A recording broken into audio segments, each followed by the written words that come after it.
how would you like to make your first million? And today we have Justin Lund with and he has founders avoid the mistakes that cost him years of his life. So after building and breaking, rebuilding and exiting multiple companies, Justin realized that the most entrepreneurs don't fail because they lack right? They fail because they stay trapped inside the business like they create. 100% agree. So tell us, Justin, what are the 5 steps that you recommend us founders to those entrepreneurs to get to the first million or get to pro market fit? Welcome to Unstoppable Podcast with Harry Sardinas, inspiring conversations with influential millionaires, investors, thought leaders, entrepreneurs who are making a massive difference with their innovative products and services, and sharing the challenges and wisdom of how they sold their first million. Yeah, sure. Well, thanks for having me, Harry. It's good to be here. I I think there's a number of things that kind of drive the success, and I love that entrepreneurs are, and I've not always known this. It's kind of seems natural to me, but there's a trait that is quite a bit different in entrepreneurs than there are in others. That entrepreneurs will get up in the morning without any sign of nobody's telling them what to do. There isn't a playbook in front of them. They're building something that doesn't exist. And that's pretty cool, And as a result of that, it can get a little weird. It can get a little lonely. It can get kind of scary. There's a whole bunch of things, but it can also be very, very rewarding too, right? Like that's the good part about entrepreneurism, like entrepreneurial pursuits. It can be very rewarding, both in a self-development kind of way and a financial kind of way.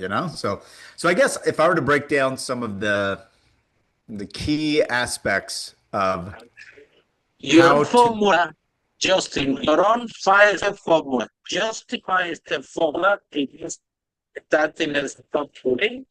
What are the 5 key steps that you will base your experience? yeah, I'd say number one is you've got to figure out how to go deep into something, not wide. Okay. That you got to pick one thing, you got to go all in on that one thing with no side hustle, no trying to diversify things, just go deep, deep, deep, deep. Okay. That's one.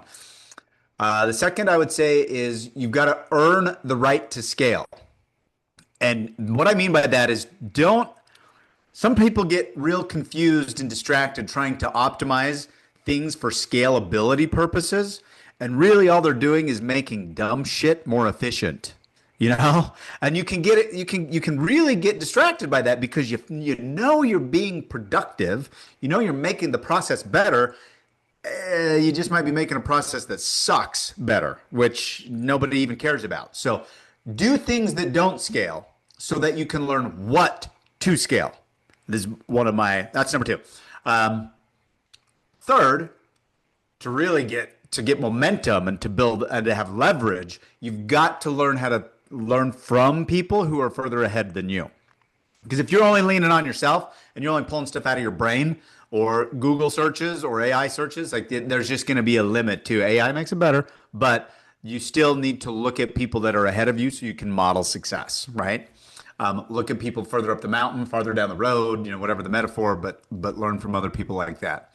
And then I would say staying in your lane, which is don't jump out into other things, but stay in a lane of expertise where you have the highest ROI, return on your investment of time. Where do you have the highest level of expertise? Where is your time spent? Where do you get the biggest bang for your buck for that time? And then was that number 4, I think? And then 5, the last one would be the sequence of things. Sequencing, doing the right thing at the wrong time can be catastrophic. And people have a hard time understanding that sequencing. It took me decades to learn about sequencing because I always had good ideas and I was confident in those ideas. But in hindsight, and with help of smarter people further ahead than me, I began to learn sometimes I was doing the right things. I just did it in the wrong order. I did it at the wrong time. And that was expensive and catastrophic, especially when it comes to hiring. Yeah, they made it just in one of my business, several days, and one was restaurant. I opened in plane in Lopes, and I lost over 200 some pounds, and it became too early to the different food, and it was 2 years. As soon as I left, now 50% of the rock has attended. So Wow. it's Spanish timing that you were on the wrong track, but well, you are in the so you have to try to change the whole culture of that neighborhood.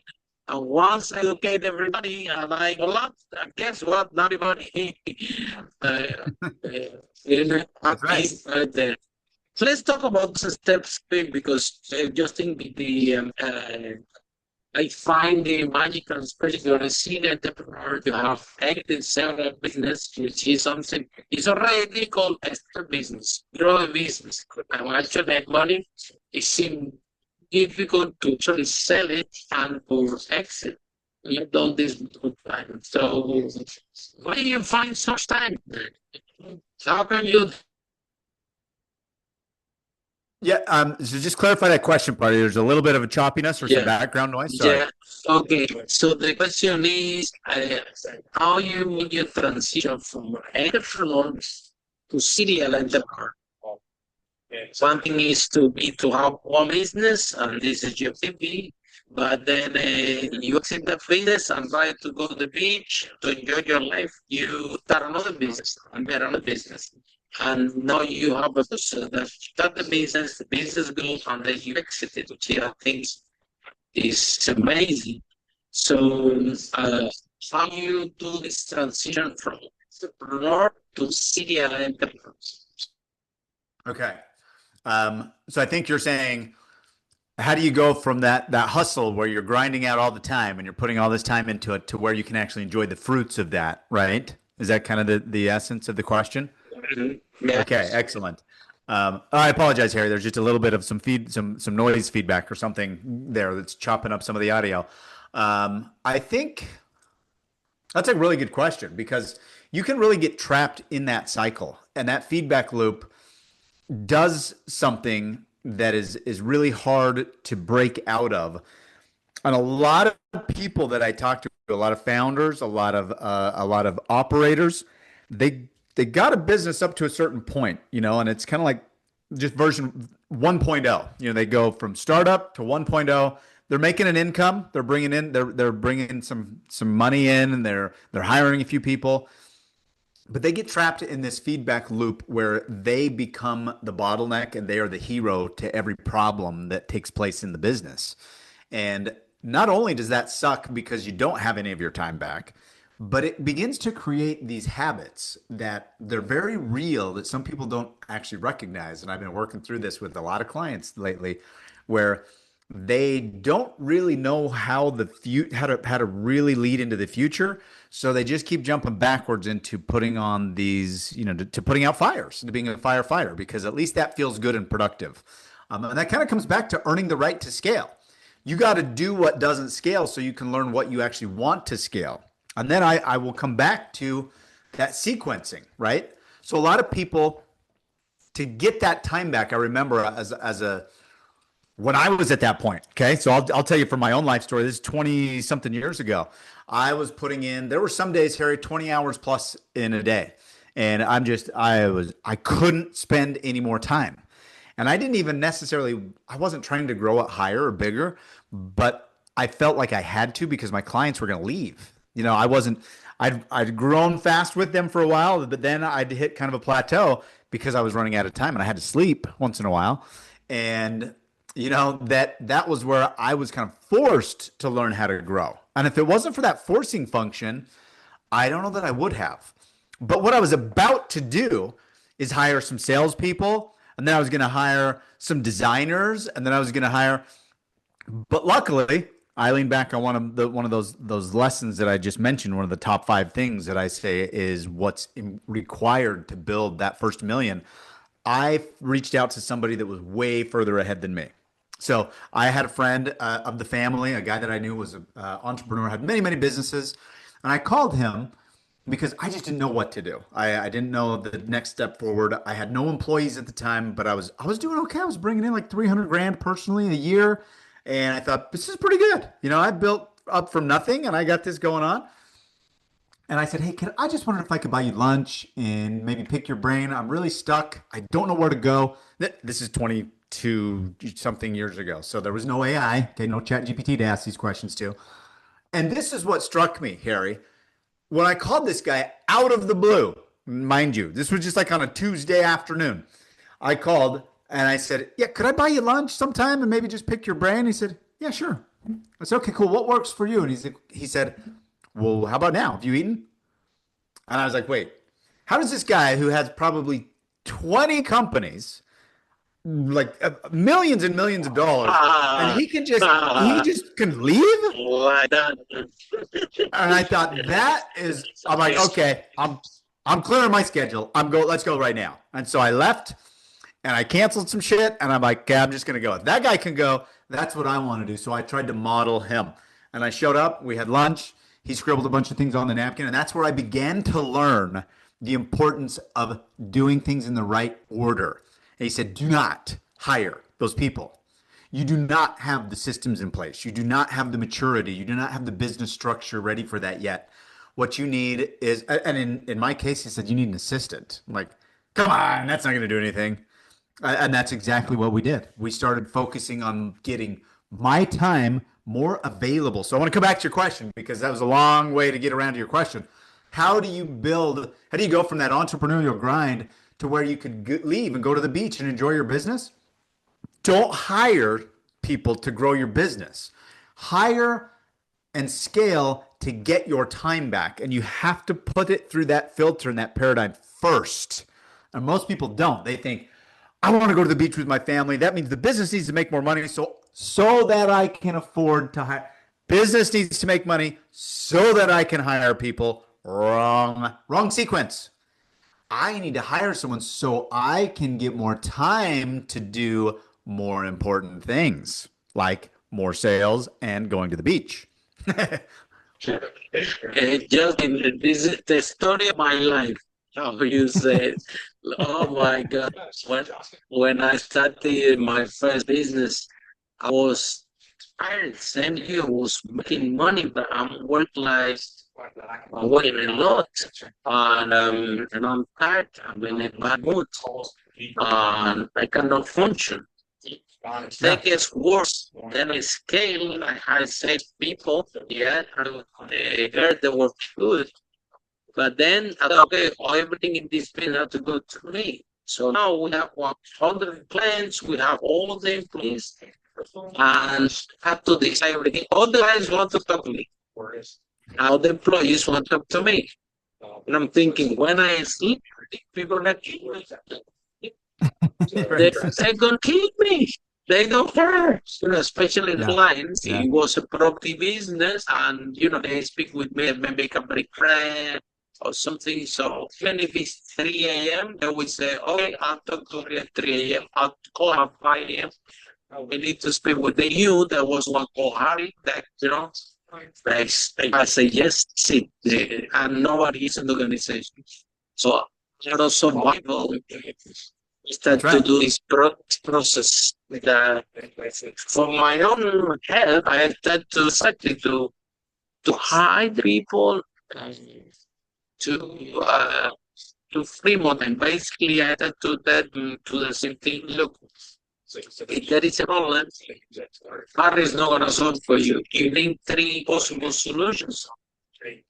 If the favorite, we try out. If it works, if it doesn't, it's and you try something else, and I'm thinking to myself like this, I can think, I was so exhausted that I didn't get anymore. I'm like, guys, choose, try it. If it works, if it doesn't, choose the other one, and whatever fine. And I'm thinking, at least I can sleep. Well, just think. I accidentally let them into list. One day I went to the other and they told me, we don't need you. We can grow this company with you. It's okay. Travel the way you want. So which is something amazing that happened to me. I had to say that it was process or structure, like you described, all happened by accident. Yeah. However, Mm. how beautiful is if we have someone like you with experience can actually put a process in place. It doesn't happen to me out of survival because my one, I didn't know. I didn't know you. I did exactly that at least 6 years ago. Yeah. How I don't know. I don't have any friend, any family friends about that were entrepreneur or anything like this. So my whole transition had to be it was really but I'm biasing and discuss something amazing that's actually possible, right? A lot of people say, no, you have to have your business and you have to work all this with the business. And so many years, and so like when I speak the conference, I tell guys, it's not because I've done it. If you package in Mm. different way, you can be free and go there, whatever time you wanna go. If you wanna go, even my manager it's so easy for me that she can don't even come to the office. I'll come to your house and I give you reports once song how the company is doing, and it's gonna take hours. And Yeah. that was so. You think, what is your message for entrepreneurs founded that they are at the top, they are spinning the wheels, and most important, then finding the right mentor, the right push in order to let them. Because nobody can get to scale or to grow if they have done it themselves. They need to know the purpose. Because it's nothing that you can read in the book. Uh, Yeah. I think it's skill based.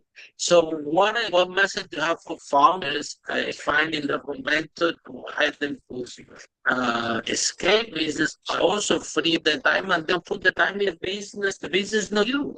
It's a separate Yeah. Yeah. entity, have their own life. So what is your message for founders out there? Yeah. I would say, well, I do think that you can get a lot out of books. So I like books. And if you don't know anybody, you don't have cousins, you don't have friends of the family or somebody that you can look up to that you could lean on and go to, then I do think I read a book almost every week. And I mean, just think of the return on investment of that time. You got a book that you can put down in a week or even a month, and that's an entire lifetime of somebody putting their best ideas into one book. So I do think that's a good thing to always do. I tell everybody that I work with, make sure you're reading at least 10 or 20 pages every single day because that just keeps your mind kind of fresh. But more tactical, more practical information. What can you do if you're at that point and you're spinning your wheels, like you said? Um, look for mentor. I mean, first of all, there's Instagram, there's Facebook, there's TikTok, there's all these things where you can see, train the algorithms to feed you information that is going to help you and make you smarter. Second, look for people that you resonate with in those platforms. This is a good place to start. And third, make sure that those people that you're leaning into, that you're resonating with, have actually done something, not just read a book themselves. Okay. So make sure that they didn't just come up with a course to sell on how to scale your business, but in fact, they have run businesses and they have firsthand knowledge. Yeah, no only that they brought the book and learn and now they have teacher course. We see those business schools, nobody tries to any intuition, but the business school with these business professors that teach you business and they never own their business themselves. Exactly. How are they gonna Exactly. go? You know, like uh, uh, so because this something that we discuss a lot in the podcast. I always said that become an entrepreneur is like a skill set. Basically, the more you practice, the better you become. It's like driving a car, or swimming, right? And now say, oh, Jyoti, now he's a coach and he's gonna have me. Yeah, but he has a skill. That skill didn't come out of the look. It required work. A lot of Yeah. people ask me, Harry, I'm going to ask you the same question to you. A lot of people ask me, Harry, is you ready to work hard to make money? Actually, the well depends. If you ask me today, I know I can make a phone call, I can make a lot of money in a consultancy or in a speech, right? You Yeah. ask him today, but if you ask me 16 years ago, a hard work had to be done for me to reach that point. Yeah.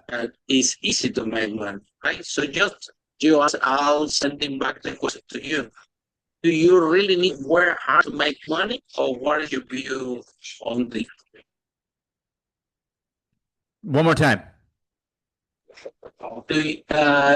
out of the question that stereotypes out there is said, okay, you have to work hard to make money. And good people say, okay, work is smart and no hard, and you'll be okay.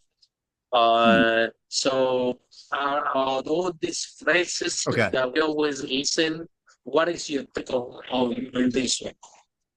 Well, I think one of the things I said in my five, what was it, three or four? I said, stay in your lane of highest value. Okay. Now, in the beginning, I do think you have to work hard, and then you have to learn how to work smart. And the way that you've got to get that, and some of the questions you've asked is, how do you get out of the hustle and how do you get to where you can enjoy the business you're building? Is you have to start to really inspect, what is my lane, right?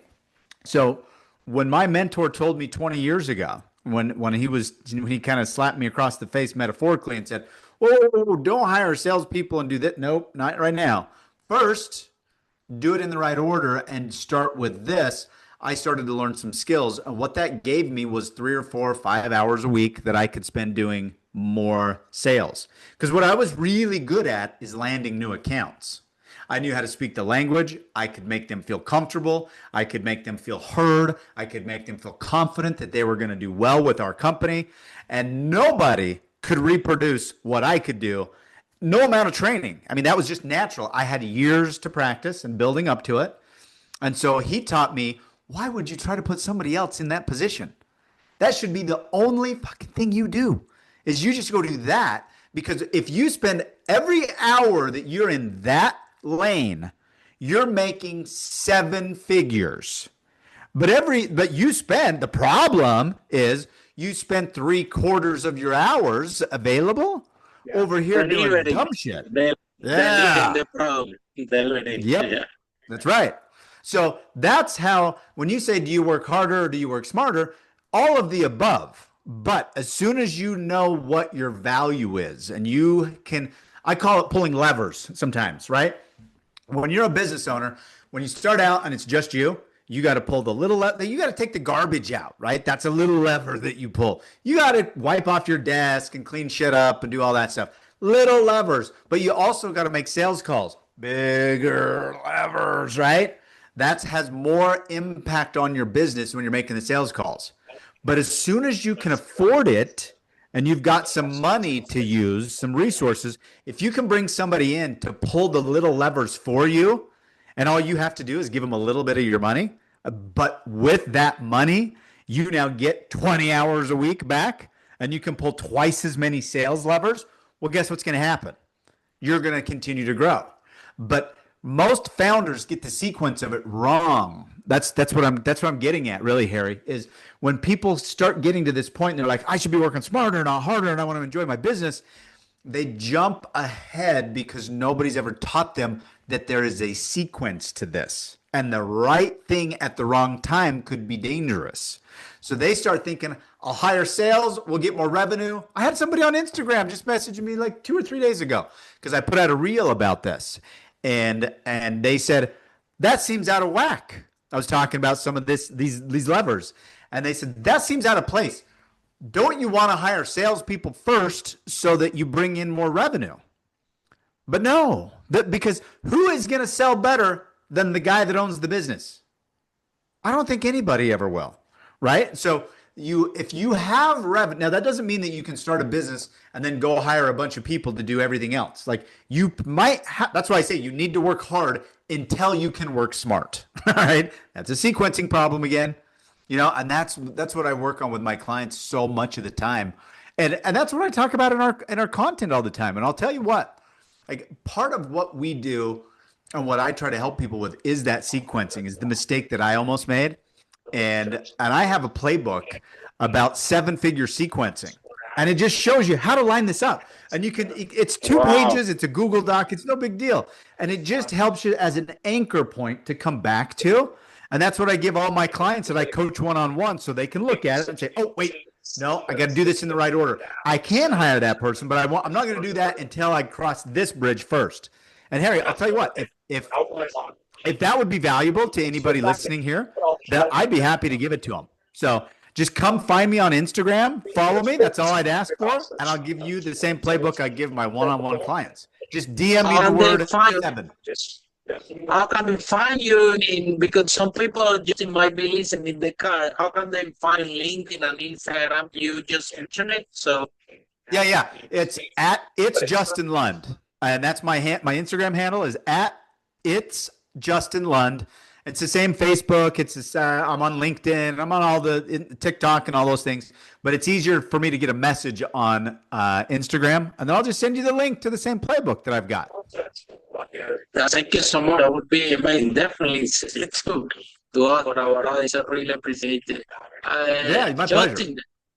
Justin, so in this journey to City One, because this is 8 of the companies fail in the first 2 years, get this product feed or making first million. So this part been in the process several times, and so I want to ask you a question.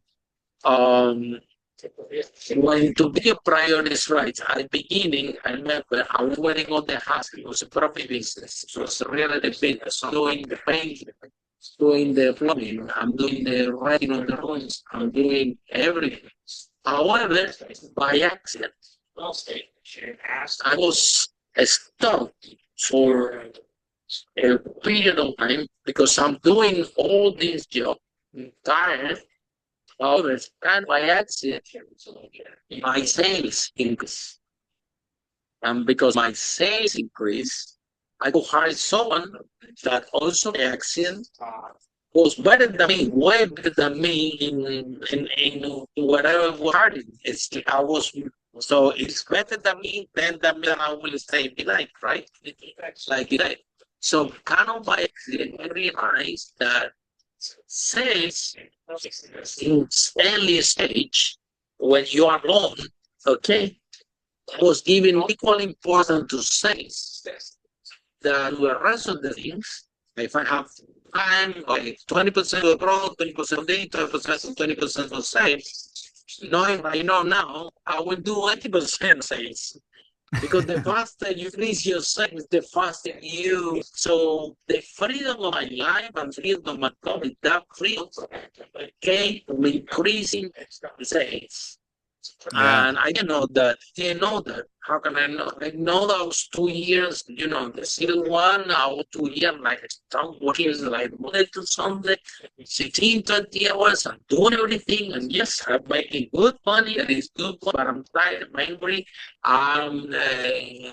I cannot function anymore. I'm getting fat, so I didn't have time. So I order food for restaurant. It comes very late. I make just in the evening, 11 p.m. where all the noise finished, and I have time to eat all day.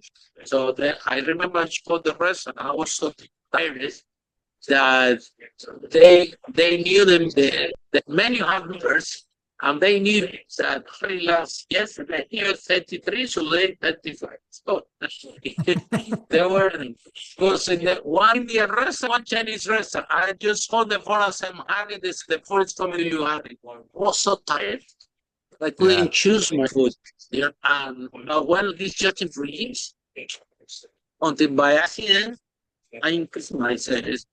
And then I had someone, and then, oh, wow, I have all this time now, all of this. Yeah. And then I realized, because this saves. If I put more time on sales, then I can sell more, I can sell more. Then maybe it's going to be time to hire another person that, like that. Yeah. Like I said, one day send me home. Don't come to the business. And so, kind of biases. I want to touch on that because That's something, Harry, that a lot of people get. They get wrong. They get that wrong because they think of things like there's an opportunity for them to really get a lot of time back and a lot of growth. And just like you described, there are people that play at the things that might be really hard work to you. Okay, so I'll give you an example. Like one of the girls, well, probably all of the accounting people, but one of the girls in accounting, I will literally sit down to talk to her and say, hey, let's have a barbecue and bring everybody over to my house and we'll have a little get together and some time to just kind of relax and socialize and whatever. And as soon as I start talking about it, she opens a spreadsheet. Now, you will never see me open a spreadsheet unless I fucking really have to. You know, if that's the only thing, like you send me an attachment, I'm like, oh shit, okay, I'll open the sheet. But I don't, like, I'll grab a paper and a pen. You know what I mean? She just, and that's my point. For her, it's fun to be in a spreadsheet.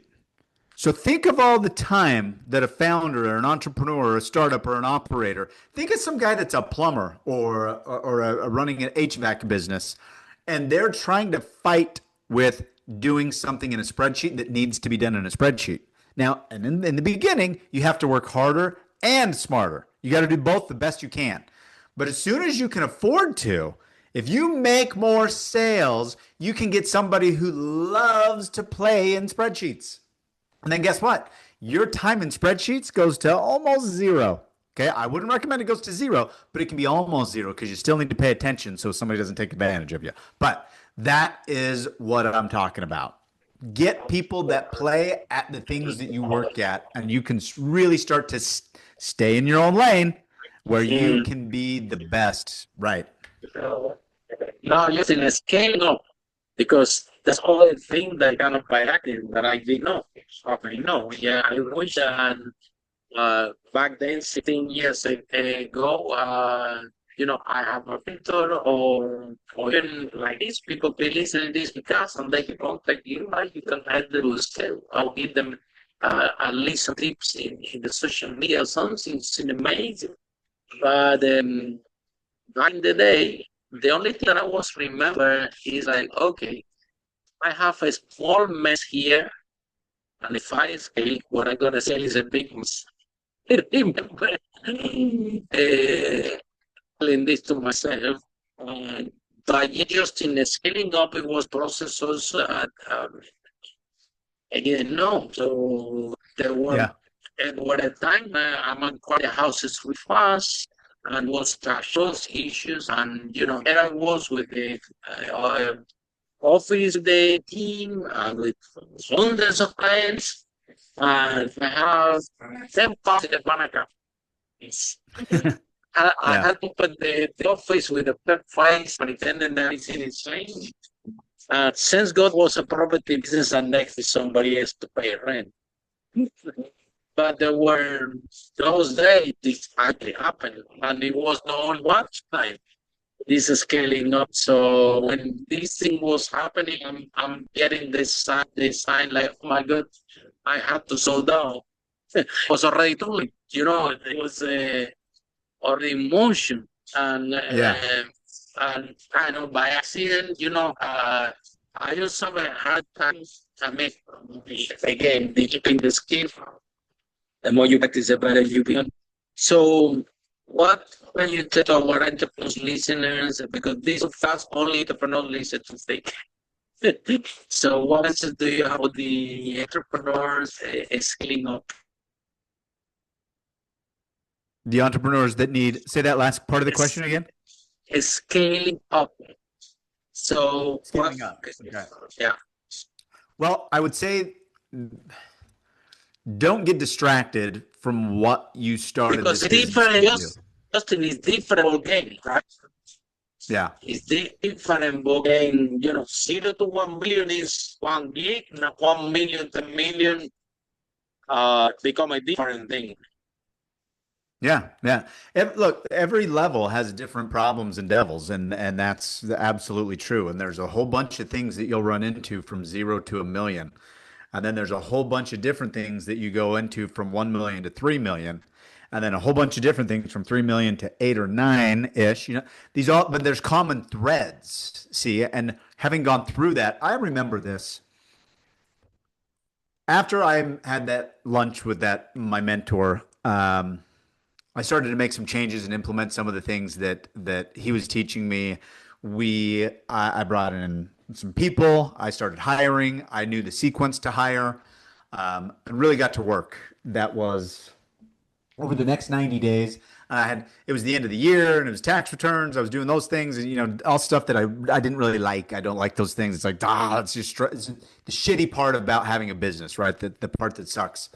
And then it was the spring. It was almost this time of year, right? We're just getting tax returns done, maybe a month or so from now. And I remember going through a bunch of spreadsheets and stuff and just like getting all the tax stuff ready to go. And then it was about a week or two later, and I thought I was done with that. This is good. And I was kind of feeling the weight off my shoulders. And he came into me and said, "Do you know how much money you've made this year so far?" And this was like April now, right? I said, "I guess not exactly. Maybe that's a problem." And he opened up a screen and showed me a spreadsheet of month by month by month and summed it up, and it was just over $1 million profit. I was like, "Holy shit! Like that's really good." And he's like, "That is your first million. Last year you did like 350,000 all year. It's April and you've already done $1 million." So, and then he told me something that stuck into my head. He's like, "Now you've done the hard part. What the first million is always the hardest." And I said, "Why? Why is it the hardest?" He's like, "Because you get in your own way.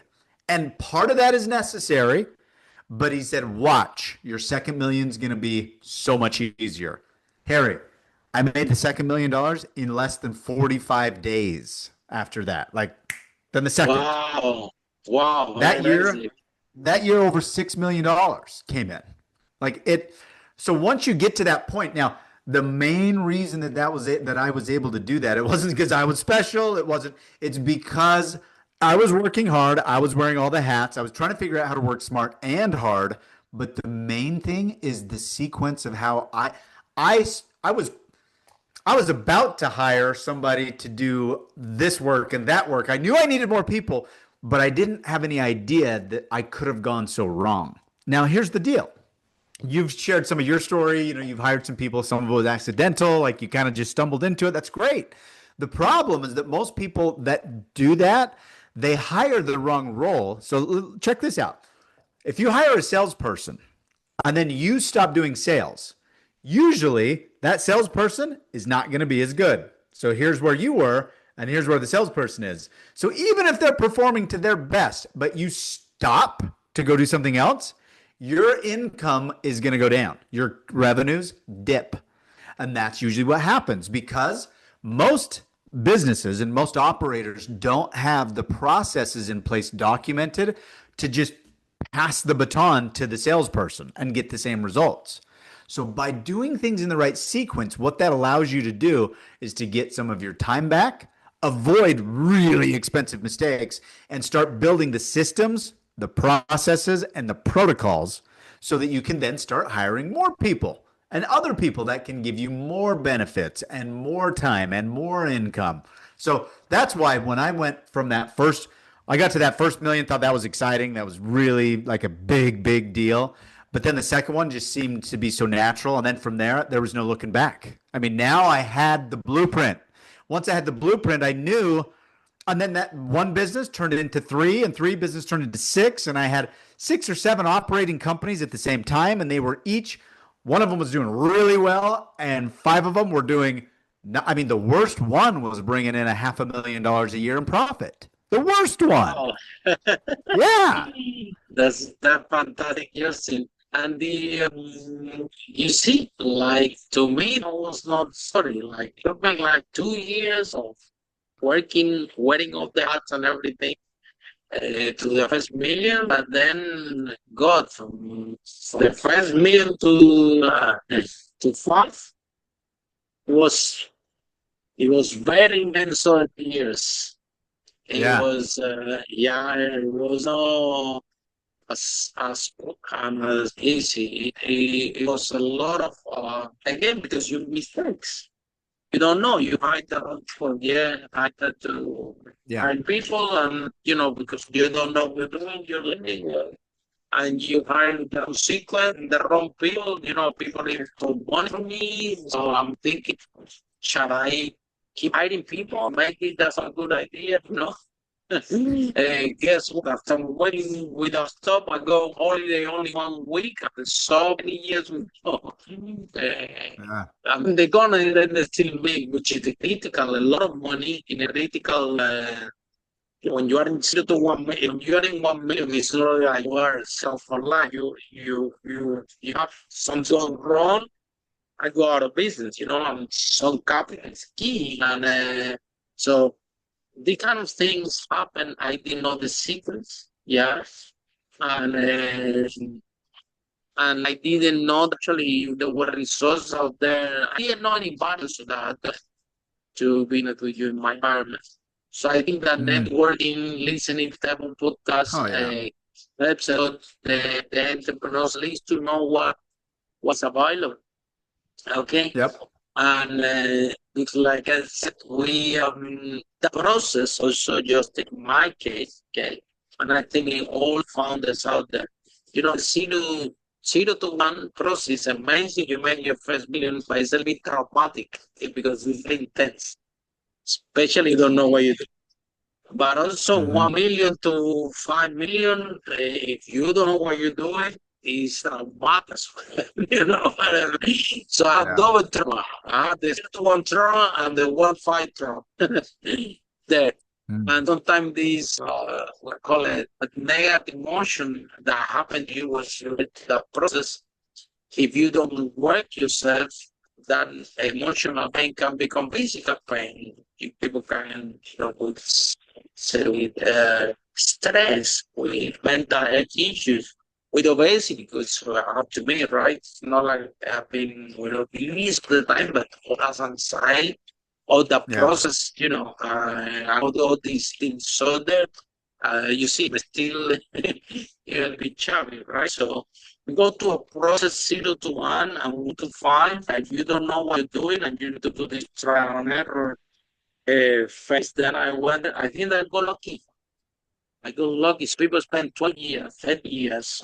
Yeah. I True. got lucky True. that by accident, things happen to me. Oh And then I yeah. thought, yeah.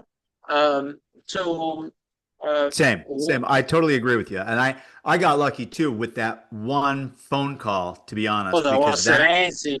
But want to that congratulate you for something, sorry to interrupt you.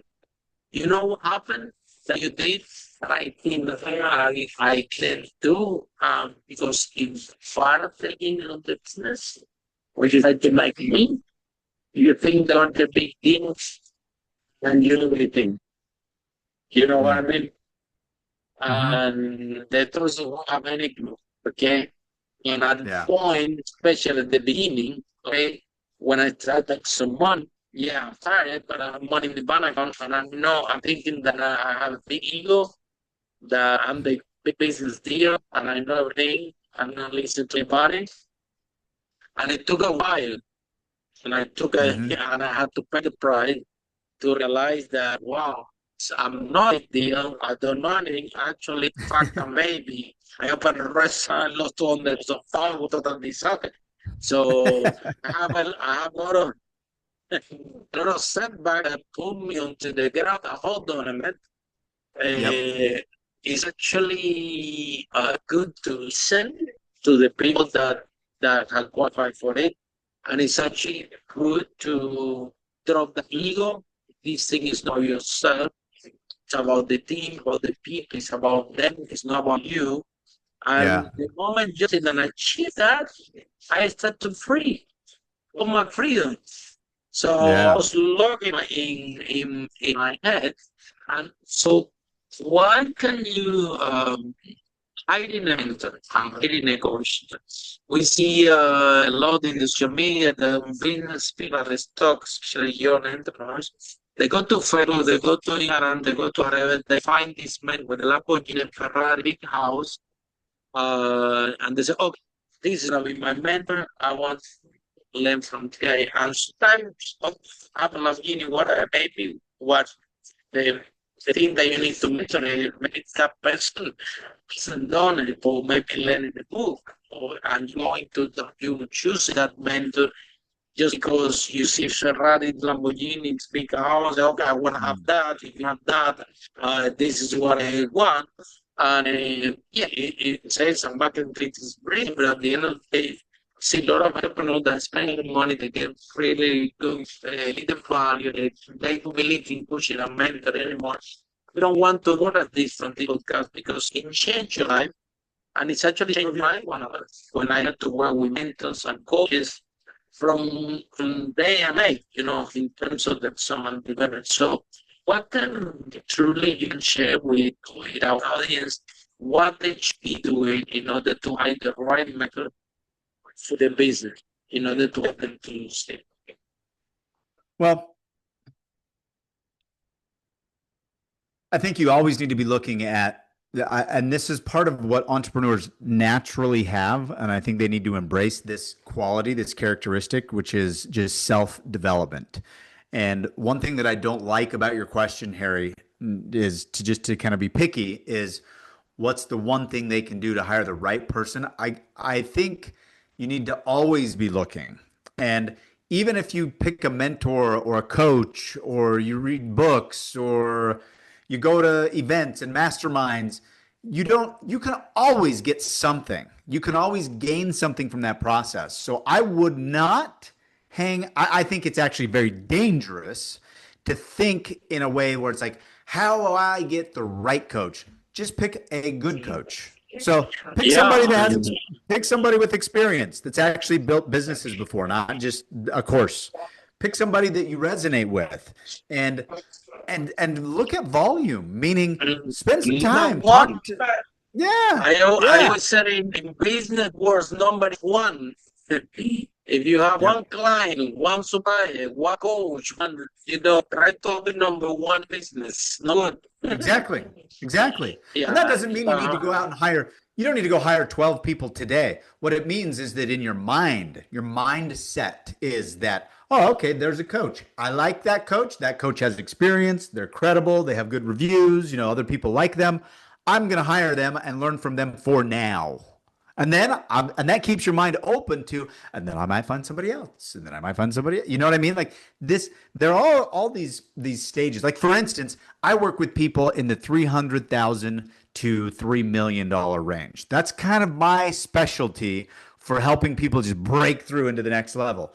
Honestly, I can work with people above that, but there's probably a better coach somewhere, that focuses, because most of the conversations that I have day after day, just like this one, are about how to get to that first million.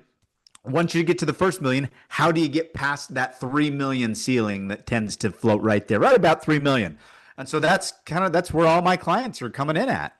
Now, if you're at 8 million and you want to get to 12, I can talk to you about that, but there's probably other people that have conversations all day long that really specialize in that gap, and that they might be a better fit than me.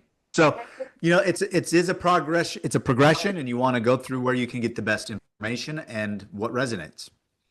100%. I agree with you, because the entrepreneur need to know exactly what phase you are, and to find the things that resonate also with the values, right? With the values, and entrepreneur have to match the value of your coach, right? Right, this is the alignment of bad coach. It's not gonna work. So just people are in love with this conversation, how to come find you, how this success works. Can you share with that?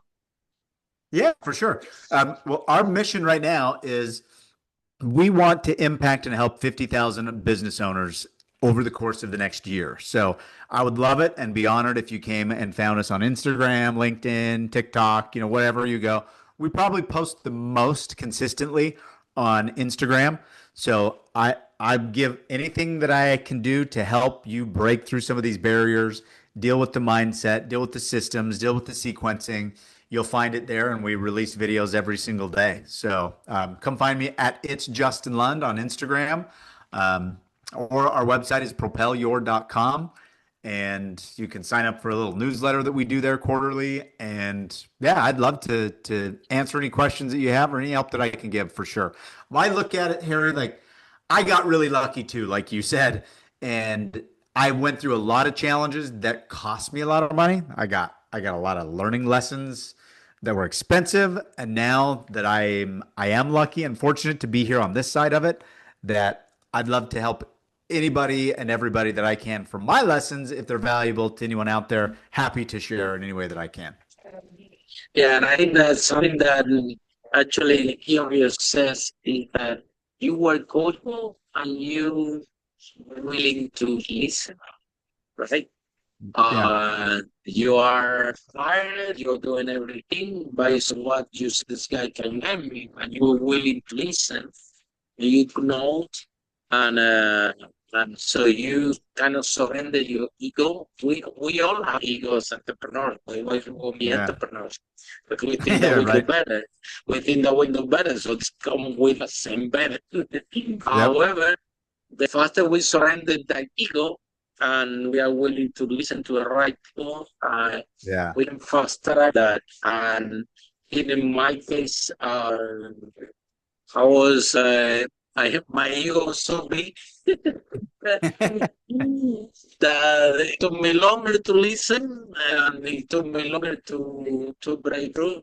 But I asked if you can something at this podcast, get this, as soon as you surrender that ego, and you realize that you know deal, that the business is not about you, that it's their own life, and your role is to give life to this. It's a separate entity. It doesn't. If the business go bad, that doesn't mean they're a bad person. It's not reflection. It's not you. It's a business, something different. And you detach to it, and you took that and enable that baby grow. It's gonna remove a lot of pain in life. For the speed because it's hard. It was like I tell you have two traumas. 0 to 1 trauma and 1 to 3 trauma. That's right. There were pleasure periods. They were very intense situations. So if you will listen like you did, you surrender. Maybe you can have this journey you're more easily. My second view was really fast. You say with so flow that I can tell that was not hard. It just flow very quickly. Well, you were prepared for it. You have the system, you have the infrastructure and the logistics already. To make it happen very easy. You need stumble, then to stumble